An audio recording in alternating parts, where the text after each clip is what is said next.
एक लड़की की शादी उसकी बिना मर्जी के एक सीधे साधे लड़के से हो जाती है, जिस लड़के के घर में उसकी मां के अलावा और कोई नहीं था। दहेज में लड़के को बहुत सारा सामान और पैसे भी मिले थे, लेकिन लड़की किसी और लड़के से बेहद प्यार करती थी। अब लड़की की शादी बिना मर्जी के तो हो ही गई थी और अब वो अपने ससुराल आ गई थी। तभी सुहागरात के वक्त लड़का दूध लेकर कमरे में आता है और उस लड़की यानी अपनी पत्नी के पास बैठ जाता है। तभी उसकी पत्नी गुस्से से अपने पति से कहती है, क्या तुम मुझे अकेला छोड़ सकते हो। उसकी ये बात सुनकर उसका पति बहुत दुखी होता है, लेकिन फिर भी वो खुशी खुशी ये कहता है, नहीं तुम आराम करो, मैं तो सिर्फ तुम्हारे लिए दूध लेकर आया था। ये कहकर वो कमरे से बाहर चला जाता है। लड़की मन मारकर ही रह जाती है, क्योंकि लड़की चाहती थी कि उसने झगड़ा क्यों नहीं किया, ताकि वो उस गंवार से तलाक ले सके। अब लड़की को ससुराल में 3-4 दिन हो गए थे, मगर वो तो बस पूरा दिन फोन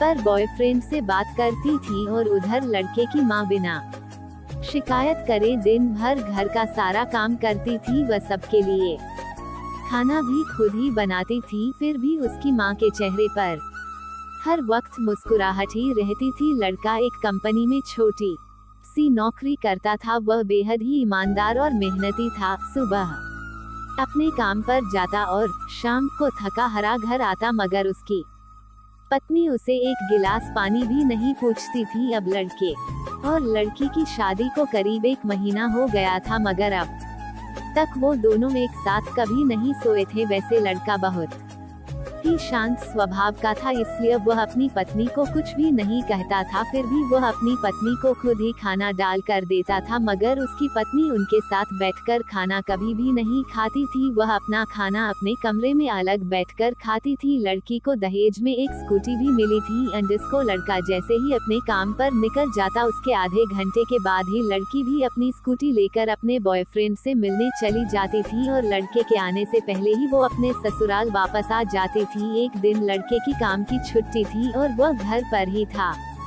लड़की ने अच्छे भले खाने को भी गंदा कहके अपनी सासू माँ को उल्टा सीधा कहकर खाने को बाहर फेंक देती हैं। ये सब देखकर लड़के को बहुत ही गुस्सा आता है और वो गुस्से में अपनी पत्नी पर हाथ उठा देता है, मगर उसकी माँ फिर भी अपने बेटे को ही डांटती हैं। इधर लड़की को झगड़े का एक बहाना ही चाहिए था, जो कि उसे मिल गया था अंडस को। तभी वो बिना बोले अपनी स्कूटी लेकर अपने बॉयफ्रेंड के पास चली जाती हैं और अपने बॉयफ्रेंड के पास जाकर कहती हैं, मैं नहीं रहना आज उस गंवार ने कि अब एक पल भी मुझे उस घर मुझ पर हाथ उठाकर अच्छा नहीं किया। तभी उसका बॉयफ्रेंड कहता है, अरे तुमसे तो मैं कब से कहता हूँ कि तुम भाग चलो मेरे साथ कहीं दूर, मगर तुम हो कि आजकल पे ही लगी रहती हो। तब लड़की कहती है कि शादी के दिन मैं तुम्हारे पास आई थी तो तुम ही ने तो वापस घर लौटाया। तक मुझे बॉयफ्रेंड ने कहा, खाली हाथ हम दोनों कहाँ तक भागेंगे, तुम ही बोलो। मैंने तुमसे कहा था कि कुछ पैसे और गहने साथ ले लो और तुम हो कि खाली हाथ ही मेरे पास आ गई थी। आखिर दूर एक नई जगह में जिंदगी की शुरुआत करने के लिए पैसे तो चाहिए ना। और हाँ, एक बात और कि जब भी मैं तुम्हारे पास आता हूँ और तुम्हें छूना चाहता हूँ तभी तुम्हारे नखरे हो जाते हैं और बस यही कहती रहती हो कि ये प्यार प्रेम शादी के बाद ही होगा। तभी लड़की गुस्सा होकर कहती है, हाँ शादी के बाद ही अच्छा होता है ये सब, और मैं तुम्हारी ही तो हूँ। मैं आज भी एक कुंवारी लड़की ही हूँ और शादी करके भी आज तक उस गंवार के साथ एक रात भी नहीं सोई मैं, क्योंकि मैंने तुमसे ही सच्चा प्यार किया है और अब मैं चाहती हूँ कि तुम मुझसे शादी करके मेरी मांग में अपने हाथ से सिंदूर भर दो। अंडस को फिर मैं पूरी ही तुम्हारी हो जाऊंगी और फिर तुम मुझे अपनी मर्जी से दिन रात प्यार कर सकते हो। तब उसका बॉयफ्रेंड कहता है, तो ठीक है मैं तुमसे शादी कर लूंगा, मगर तुम कम से कम 5 लाख रुपयों का कल शाम तक इंतजाम कर लेना। मैं तुम्हें एक होटल का पता दे रहा हूँ, तुम उस होटल में रात को 10 बजे तक पहुँच जाना। लड़की कहती है, उस गंवार के पास कहाँ होगा पैसा, बल्कि मेरे पापा ने उसे दहेज में 3 लाख रुपए और मुझे कुछ सोने के गहने दिए थे। गहने तो मेरे पास है, मगर सारे पैसे उस गंवार ने अलमारी में लॉक कर रखे हैं, मगर मैं जैसे तैसे अलमारी की चाबी लेकर सारे पैसे निकाल कर तुम्हारे पास हमेशा हमेशा के लिए आ जाऊंगी। ये कहकर वह लड़की अपने ससुराल पहुंचती है। लड़की ससुराल पहुंचकर अपने पति और सास से लड़ाई करती है और वो उन पर खूब चिल्लाती है, मगर अफसोस वो अकेली ही चिल्लाती रहती है। उसका पति और उसकी सास बिल्कुल शांत रहते हैं।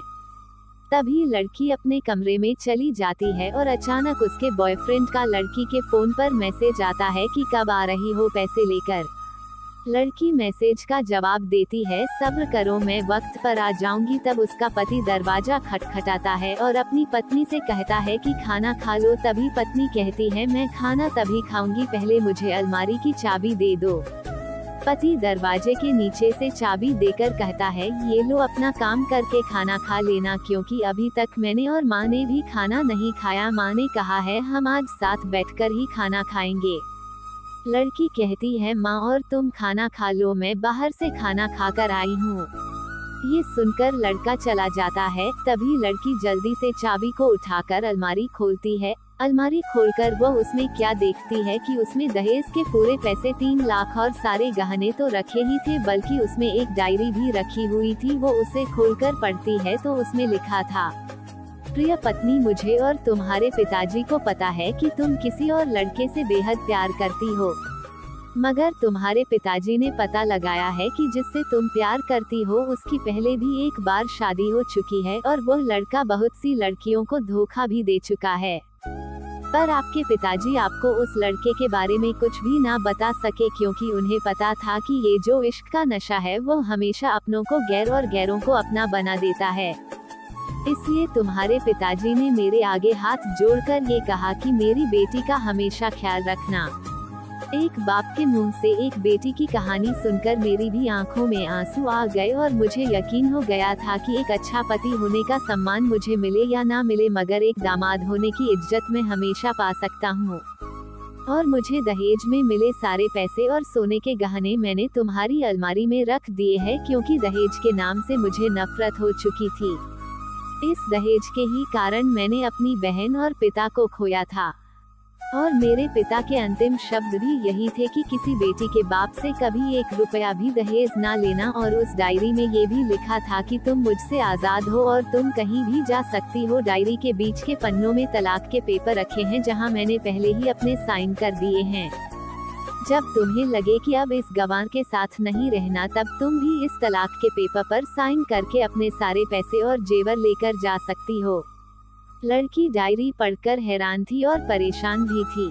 ना चाहते हुए भी उसके गंवार पति के शब्दों ने उसके दिल को छू लिया था।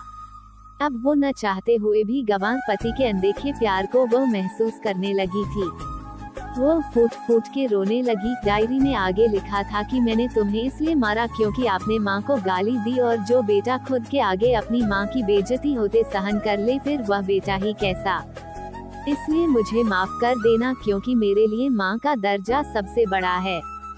और आपको मैं दुल्हन बनाकर अपना हमसफर बनाने लाया हूँ, आपसे जबरदस्ती करने नहीं। आपको मुझसे प्यार हो ना हो, लेकिन मैं अंत तक सिर्फ आपसे ही प्रेम करता रहूँगा। अब फैसला तुम्हारे ही हाथों में है। अब लड़की दुल्हन बन चुकी थी और उसकी आंखों से आंसू बह रहे थे। अचानक लड़की के बॉयफ्रेंड का फोन आता है। तभी गुस्से में लड़की अपने फोन को स्विच ऑफ करके फोन का सिम कार्ड तोड़ देती है। अब उसे सब समझ आ गया था कि जिससे वो बेहद प्यार करती थी, उसे तो सिर्फ पैसों से ही प्यार था, और सच्चा प्यार करने वाला तो मेरा पति ही था, जिसने सिर्फ मेरे पापा की इज्जत रखने के लिए ही उससे शादी कर ली। और उसे मेरा एक बॉयफ्रेंड है पता होने के बाद भी मुझसे इतना प्यार किया।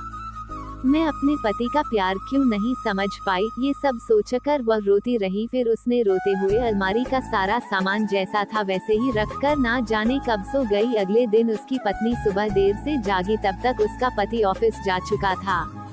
तभी पहले नहा धोकर उसने साड़ी पहनी, फिर लंबा सा अपनी मांग में सिंदूर लगाया, जबकि पहले एक बिंदी जैसी साइड पर सिंदूर लगाती थी ताकि कोई लड़का ध्यान ना दे और किसी को ये पता ना चल जाए कि वह एक शादीशुदा है। मगर आज तो 10 किलोमीटर से भी दिखाई दे ऐसी लंबी और गाढ़ी सिंदूर लगाई थी। फिर उसने अपना मंगलसूत्र पहना और किचन में जाकर सासू माँ को जबरदस्ती कमरे में आराम करने देती है और खुद अकेली सबका खाना बनाती है। पहले सासू माँ को खाना खिलाती है और फिर अपने पति को फोन करके उसके ऑफिस का पता पूछती है। उसका पति उसको ऑफिस का पता देते हुए सोचता है कि कहीं उसकी पत्नी ने तलाक देने का फैसला तो नहीं कर लिया, मगर उसे कहाँ पता था कि वो अब सुधर गई है और उसे ही अपना पति मान चुकी है। इतने में ही उसकी पत्नी स्कूटी लेकर उसके ऑफिस खाना लेकर पहुंच जाती है। पत्नी को देखकर पति हैरान हो जाता है। तभी वह अपनी पत्नी से पूछता है, सब ठीक है ना माँ ने तुमसे कुछ कह तो नहीं दिया? उसका पति सवाल पर सवाल पूछे जा रहा था। तभी अचानक पत्नी सबके सामने अपने पति के सीने से लिपट जाती है और उससे कहती है कि सब ठीक है मगर मुझे तुमसे कुछ कहना है। पति कहता है हाँ कहो। तब पत्नी सबके सामने कहती है, आई लव यू मेरे प्यारे पति, आई लव यू फॉरएवर। ये सुनकर ऑफिस के सभी लोग हैरान होकर खड़े हो जाते हैं और जोर जोर से तालियां बजाने लगते हैं। तब पत्नी सबके सामने अपने पति का हाथ पकड़ के कहती है कि अब 1 महीने तक मेरे पतिदेव ऑफिस में दिखाई नहीं देंगे। ऑफिस के सभी लोग पूछते हैं क्यों? तब लड़के की पत्नी कहती है क्योंकि हम दोनों लंबी छुट्टी पर जा रहे हैं। पति पत्नी से कहता है तुम्हें क्या हो गया? तभी पत्नी पति से कहती है मुझे तुमसे सच्चा प्यार हो गया। ये कहकर वो उसके सीने से दोबारा इस तरह लिपट जाती है जहां से वो अपने गंवार पति से कभी भी जुदा ना हो पाए।